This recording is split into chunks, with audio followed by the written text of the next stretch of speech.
Amber's slow descent into the Hollywood muck was the hottest thing to hit American Megastar in 3 seasons. It couldn't have come at a better time, since the ratings for Season 2 were abysmal. Amber's sweet, innocent country girl in Hollywood act was just what the doctor ordered. Everyone loves to see a would-be saint fall off the straight and narrow.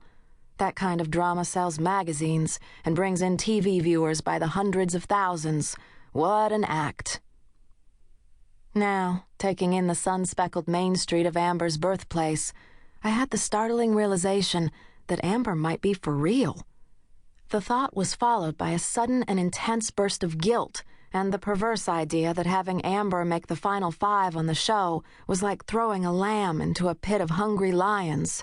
She would be torn to pieces while all of America watched her close her big blue eyes, throw her head back, and belt out gospel music as if her heart and soul depended on it. Ratings would skyrocket.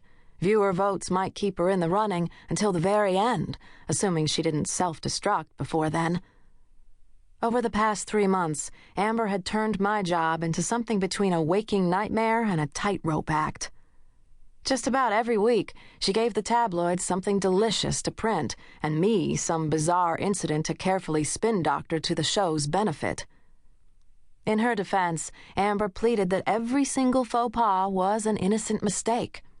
American Megastar's good girl detained at LAX. Amber claimed she had completely forgotten the box knife was in her coat pocket. She'd used it to help her grandpa cut open feed sacks back home. Gospel-singing goody two-shoes linked to Hollywood brat pack. Amber claimed that when the gang at the studio next door invited her out clubbing, she thought it was some exotic sport like polo or croquet. She had no idea drinking would be involved. Gospel girl nabbed in prostitution sting. Amber was lost, and she'd only stopped to ask directions. How was she supposed to know those ladies on the corner were...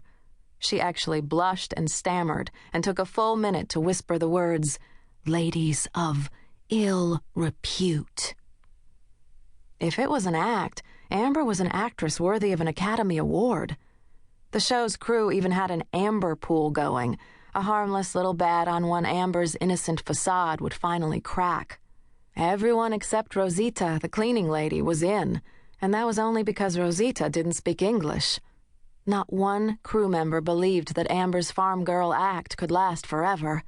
Nobody short of Ellie Mae Clampett would be that naive. It looked like the Amber pool might pay off pretty soon. 5 days ago, Amber had been linked to Justin Shea, and reporters were hiding in bushes everywhere, trolling for pictures and details. Could the fresh-faced gospel girl really be dating a Hollywood bad boy almost twice her age? Even I had no idea how to spin-doctor this one.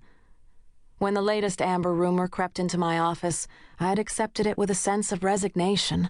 She'd finally gone too far, embroiled herself in the kind of smarmy Hollywood relationship that even her honey-covered Southern accent couldn't sweeten. I wasn't sad about it, really. When all was said and done, Amber was an opportunist, like everyone else in L.A. Why should she be any different from the rest of us? It was a cynical thought, and in the back of my mind, I was bothered by how easily it came to me, how quickly I accepted it, how I'd suspected it all along. There was a time when I was more like Amber and less like Ursula. The lost idealism of my youth drifted back to me at the most unusual and inconvenient times, like the whiff of something sweet passing by.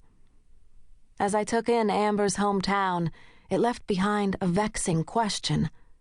If Amber really was as innocent as her quiet little hometown appeared to be, then what did that say about those of us who were using her loss of innocence, the ultimate destruction of her dreams, to boost ratings?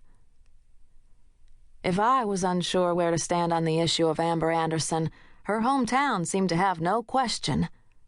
Hanging proudly over Main Street was a huge banner that said, "Welcome, Daily Reunion Day's first weekend in April." Below that, 2 workmen with ladders were tacking on a hand-lettered addition that read, "Birthplace of Amber Amberson, American Megastar's hometown finalist. Vote for Amber."